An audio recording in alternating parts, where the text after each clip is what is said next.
Hello everybody. मेरा नाम मीनाक्षी दुबे है और मैं कोटक म्यूचुअल फंड की तरफ से हूँ। आज मैं आपके सामने हमारे मॉड्यूल द नेक्स्ट वेव की आखिरी वीडियो लेकर आई हूँ, जो कि है पार्ट सी। हमारे इस मॉड्यूल द नेक्स्ट वेव में आगे बढ़ने से पहले देखते हैं कि हमने पार्ट बी में क्या क्या पॉइंट्स कवर किए थे। हमने बात की थी about the rising Indian economy, the movement from 2005 से लेकर करंट सिचुएशन क्या है और आगे कहाँ तक जा सकती है। हमने ये भी देखा था कि कैसे थोड़ा ही सही बट एक मूवमेंट स्टार्ट हो चुका है from fixed assets to financial assets. साथ ही हमने दो बहुत ही इम्पॉर्टेंट एज स्पेक्ट्रम्स देखे थे जिसपे हमें हमारा ध्यान, हमारा फोकस रखना होगा, जो कि हमारे लिए एक लॉन्ग टर्म इन्वेस्टर्स रह सकते हैं, जो कि थी the millennial category and the golden ager. अब चलते हैं अपने मॉड्यूल की आखिरी पार्ट पे, जो कि है पार्ट सी। इस मॉड्यूल में, इस पार्ट में हम सबसे पहले बात करेंगे कि कंटिंजेंसी फंड क्या होता है और उसके इम्पोर्टेंस क्या होते हैं।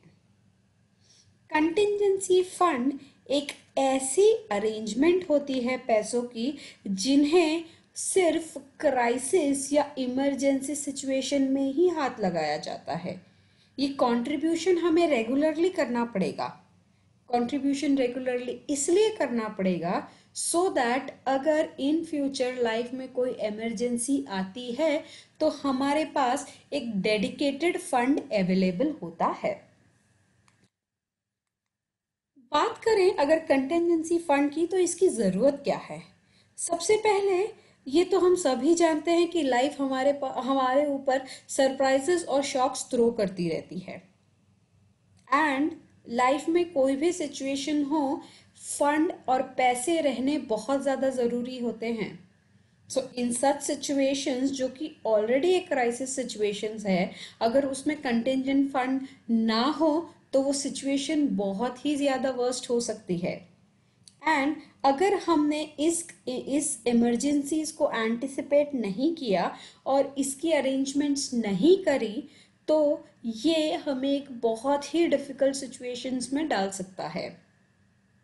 हमेशा ये ध्यान रखना ज़रूरी है कि इमरजेंसीज जो होती है वो हमारी लाइफ की जो ट्रेन होती है उसको पटरी से उतार सकती है। हाँ, बट अगर मेरे पास एक स्पेयर व्हील होगा तो डेफिनेटली मेरी गाड़ी जो है वो बेटर चल सकती है। तो ये जो कंटिंजेंसी फंड होगा वो मेरी स्पेयर व्हील के हिसाब के बराबर ही है। अगर मेरे पास कंटिंजेंसी फंड अवेलेबल है to take care of emergencies, तब इन दैट सिचुएशन मुझे बिल्कुल भी अपनी सेविंग को तोड़ने की कोई भी ज़रूरत नहीं पड़ेगी। इसीलिए कंटिंजेंसी फंड बहुत ज़्यादा इम्पोर्टेंस रखता है। अब अगर बात करें कि कंटिंजेंसी फंड के पर्पस क्या होते हैं, उद्देश्य क्या होता है इसका। कंटिंजेंसी फंड लाइफ की इनमें से किसी भी इमरजेंसी को हैंडल कर सकता है। अब चाहे वो आपका जॉब लॉस हो, अगर जॉब लॉस होगा तो केवल नौकरी ही नहीं जाती, सबसे इम्पॉर्टेंट चेंज उसमें क्या आता है, आपके घर में जो एक फिक्स्ड इनकम आती है वो बंद हो जाती है। एक बहुत इंपॉर्टेंट इमरजेंसी होती है लाइफ में, मेडिकल इमरजेंसीज। अगर आपके पास हेल्थ इंश्योरेंस प्लान है, उसका भी बहुत ज़्यादा कवर नहीं होता है, कवर है तो बहुत बड़ी बात, बहुत बढ़िया है, लेकिन इन केस अगर वो नहीं है और मैं कंटिंजेंसी फंड अपने पास रखती हूँ, कंटिंजेंसी फंड का इंतज़ाम करके रख सकती हूँ, देन मेरे लिए ये सिचुएशंस उतनी डिफ़िकल्ट नहीं होंगी। कंटिंजेंसी फंड डिज़ाइन ही इसीलिए किए जाते हैं सो दैट हम अनफोर्सीन इमरजेंसीज को हैंडल कर पाए। इससे हमारी जो फाइनेंशियल स्टेबिलिटी है वो प्रोटेक्ट भी होती है और प्लस ये एनहांस भी होती है, क्योंकि इन अ गिवन इमरजेंसी सिचुएशन मुझे कभी भी मेरे सेविंग्स को हाथ लगाने की ज़रूरत नहीं पड़ेगी अगर मेरे पास मेरा कंटिंजेंसी फंड अवेलेबल होगा तो। इसका एक और फायदा है कि ये मुझे कभी भी ह्यूज क्रेडिट या लोन लेने से रोकता है, इनफैक्ट उसकी ज़रूरत ही नहीं होगी। अब कंटिजेंसी फंड के फायदे क्या है? ये हेल्प करता है हमें मैनेज करने में। मैनेज एज इन, अगर मेरे पास कंटिजेंसी फंड है तो मुझे किसी से डेट, लोन या कर्ज लेने की जरूरत नहीं होगी। कंटिजेंसी फंड मेरे और लाइफ की इमरजेंसीज के बीच में एक नेट की तरह काम करता है। आई एम श्योर आपने सर्कस देखा होगा। उसमें एक आर्टिस्ट आपको हमको दिखता है जो एक छोर से लेके दूसरी छोर तक वो झूलते हैं। बट क्या होगा अगर कभी उनका बैलेंस छूट गया था? वो सीधे ऊपर से आके जमीन पे गिरेंगे। बट क्या ऐसा होता है? नहीं। क्यों? क्योंकि वो, उनका जो सफर है हवा में रहने से और जमीन पे आने तक, उसके बीच में एक सेफ्टी नेट होती है, जो कि अगर ऊपर से अगर हाथ छूट जाए या बैलेंस छूट जाए तो बंदा सीधे आके सेफ्टी नेट पे गिरता है, डैमेज ना के बराबर होता है। ये कंटिजेंसी फंड हमारे लिए वो सेफ्टी नेट का काम करता है। साथ ही ये मुझे हेल्प करता है कि मैंने अपने लाइफ के जो अलग अलग गोल बेस्ड प्लानिंग करी हुई है, सेविंग्स करी है, उनको मैं कभी भी हाथ ना लगाऊं। ये कहावत सुनी होगी आपने, save for the rainy day. तो अगर मेरे पास कंटिजेंसी फंड है तो मुझे इन सब चीज़ों की टेंशन नहीं होगी। क्यों? क्योंकि मैंने ऑलरेडी उस तूफान से बचने के लिए अरेंजमेंट किया हुआ है। Am I correct? अब बात करते हैं एक बहुत इंपॉर्टेंट पैरामीटर की, जो कि है allocation and placement of contingency fund. अक्सर सवाल आता है कि कंटिजेंसी फंड होना कितना चाहिए। तो हमारे एक्सपर्ट्स कहते हैं कि कंटिजेंसी फंड जो होता है वो हमारी 6 मंथ 6 मंथ से लेकर up to 2 years of annual income, इतना अमाउंट जो है वो हमें हमेशा कंटिजेंसी फंड में रखना चाहिए। बट सवाल ये आता है कि क्या ये जो हमारा कंटिजेंसी फंड है, इसे हमें आइडियल रखना चाहिए? डेफिनेटली इसका जवाब है नहीं। क्योंकि कोई भी पैसा आइडल रखने में कोई सेंस नहीं बनता है। आप इस तरीके के इन्वेस्टमेंट्स करें जहां पे आपको लिक्विडिटी और सेफ्टी दोनों हो। मे बी आप अपने इस पैसे को कहीं ऐसी जगह पे पार्क कर सकते हैं जहां पे आपको लिक्विडिटी भी मिले और सेफ्टी भी मिले। तो मे बी आज के टाइम पे बहुत बेटर ऑप्शंस है म्यूचुअल फंड्स, जहाँ के आप डेट इंस्ट्रूमेंट्स में इसे इजीली पार्क कर सकते हैं, कभी भी लिक्विडेट हो सकते हैं एंड नियरली सेफ भी रहते हैं। सो लॉजिक यही है, कंटिजेंसी फंड रखें, डेफिनेटली रखें, बट उस फंड को आइडल ना रखें। उसे ऐसे एवेन्यूज में इन्वेस्ट कर दे जहां से आपकी लिक्विडिटी आसान हो। चलते हैं आगे और देखते हैं कंपार्टमेंटलाइजिंग क्या होता है। अब कंपार्टमेंटलाइजिंग हम उसे कहते हैं जब हम अलग अलग कैटेगरीज को डिफाइन कर दे, अलग अलग सेविंग कैटेगरीज को डिफाइन कर दे, जहां पे मेरा सेविंग का पर्पस एक से ज्यादा हो या दो से ज्यादा हो।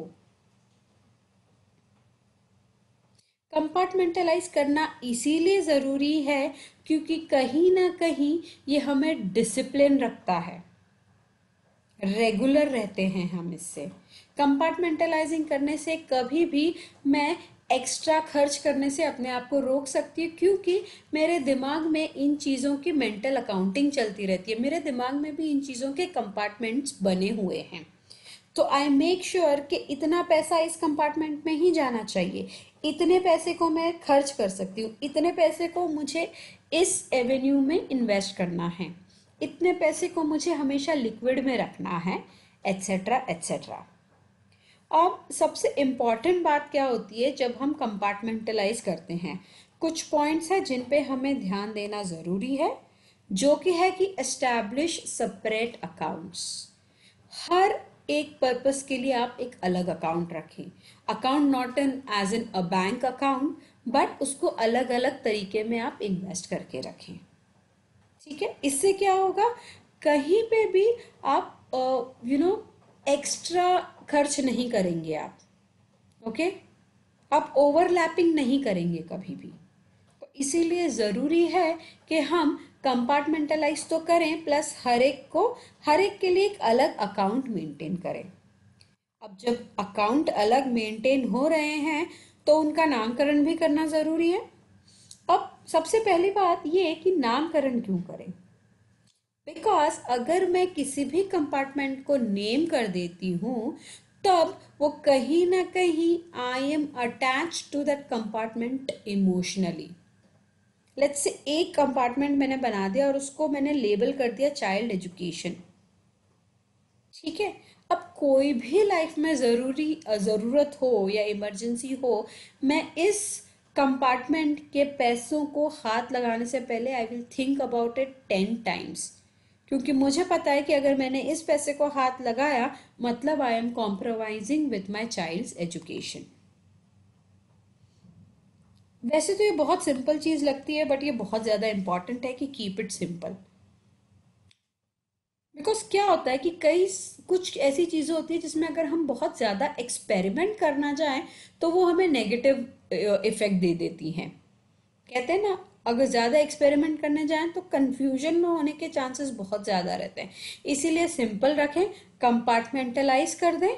ठीक है, उस पैसे को कैसे आपको अमाउंट इंक्रीज करना है वो अलग अलग स्टेजेस में आपको अपने आप समझ जाएगा, बट इन चीज़ों को सिंपल कर रखें, जंबल ना करें किसी को भी। And the most important part is be discipline. अगर आपने अलग कैटेगरी बनाई है, अलग कंपार्टमेंटलाइज किया है, तो उसका जो इम्पोर्टेंस है, उसका जो डिसिप्लिन है वो बरकरार रखें।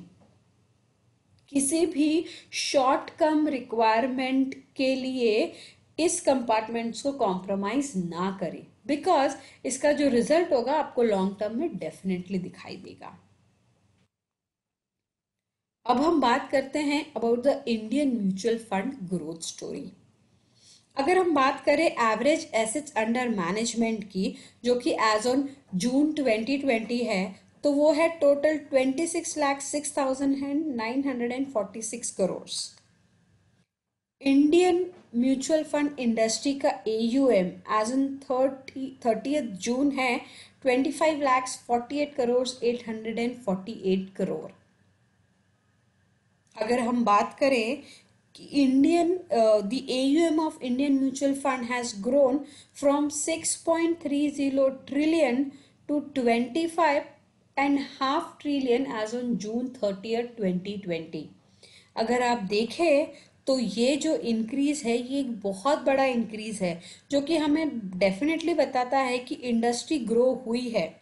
पर ध्यान रखिए, पिछले स्लाइड में जो हमने देखा था the expected rise in the Indian economy, उस राइज के साथ ये जो ग्रोथ है ये और 3 गुना, 4 गुना, 5 गुना बढ़नी तो लाजमी है। Also note that the mutual fund industry AUM has grown from 11.73 trillion as on June 30th 2015 to 25.49 trillion as on June 2020। That means जो 5 साल के इस गैप में 2-fold इंक्रीज आया है हमारे इंडियन MF इंडस्ट्री के AUM में। Immense growth, immense growth. कुछ और पॉइंट्स है मेरे पास। The industry AUM has cross the milestone of 10 trillion for the first time in 2014। इसके बाद अगले 3 साल में यानी 2017 तक ये जो AUM साइज था वो दुगना बढ़कर सीधे 20 ट्रिलियन यानी 20 लाख करोड़ पे पहुंच गया है। अगर हम आज की बात करें, the current situation as on June 30th 2020, तो जो AUM हमारे पास है वो तकरीबन 25.5 लाख करोड़ का है as on 2020, which clearly tells us the growth story about the immense opportunity that still lies in the Indian mutual fund business। अब ये हमारे ऊपर डिपेंड करता है कि कैसे हम इन अपॉर्चुनिटीज को रियलाइज करें और एक्सप्लोर करें, कैसे हम अपना फोकस जो है वो खाली हमारा जो 10 या 12% का जो क्रीम क्राउड है उन पे तो डेफिनेटली फोकस करना है, बट हमारा जो ये सेकंड लेवल ऑफ क्राउड है, second level of investor crowd है, जो कि हमें मदद कर सकता है वॉल्यूम बढ़ाने में, हम उन पे भी अपना ध्यान केंद्रित करें। अगेन गोइंग बैक, बहुत ज़्यादा ज़रूरी है कि हमारा जो मूवमेंट होना चाहिए, हमारा जो फोकस होना चाहिए, अब वो टीयर 2 और टीयर 3 सिटीज़ पे भी होना चाहिए, बिकॉज बहुत बड़ी अपॉर्चुनिटीज़ है वहाँ पर। बस प्रॉब्लम ये है कि अभी तक शायद हमने उस मार्केट को एक्सप्लोर नहीं किया है। और ये जो कैटेगरी है ये पूरे देश के हर शहर में है ये कैटेगरी। आइए कुछ फैक्ट चेक देखते हैं। इंडियन पॉपुलेशन जो है 134 करोड़ की है, जिसमें कि जो पैन कार्ड होल्डर्स हैं वो तकरीबन 29 करोड़ पैन कार्ड होल्डर्स हैं।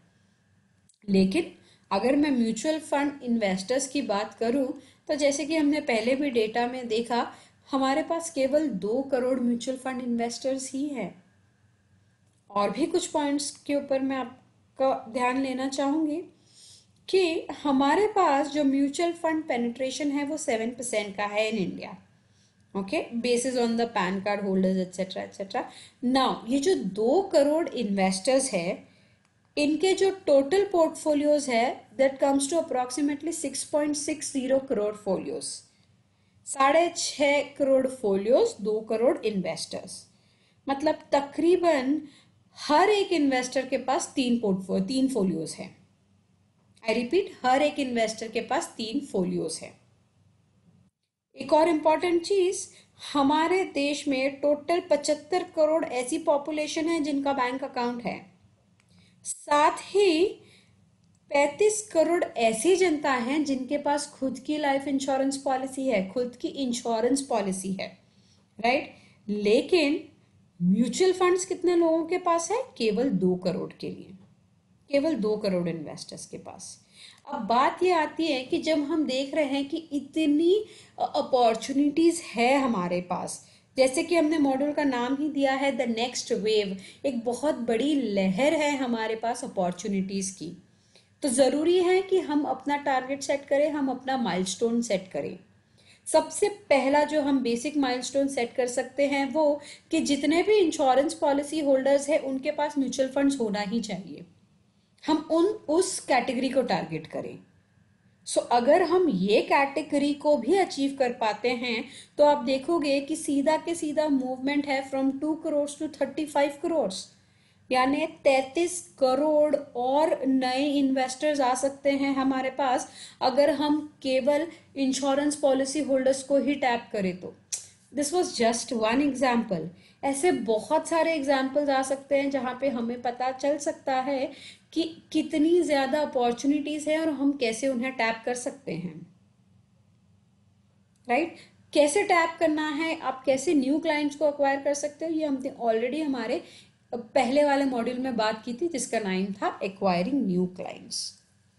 तो यहाँ पे इसी बात पे I would like to end my module here, जहाँ पे हमने देखा कि immense opportunity is there, the next wave is there. अब ये हम पे डिपेंड करता है कि कैसे हम अपना फोकस जो है वो चेंज करें और इस अपॉर्चुनिटीज का बेस्ट यूज करें। इस मॉड्यूल को हम यहीं पे ख़त्म करते हैं। आपसे दोबारा मिलेंगे हम अपने अगले मॉड्यूल में।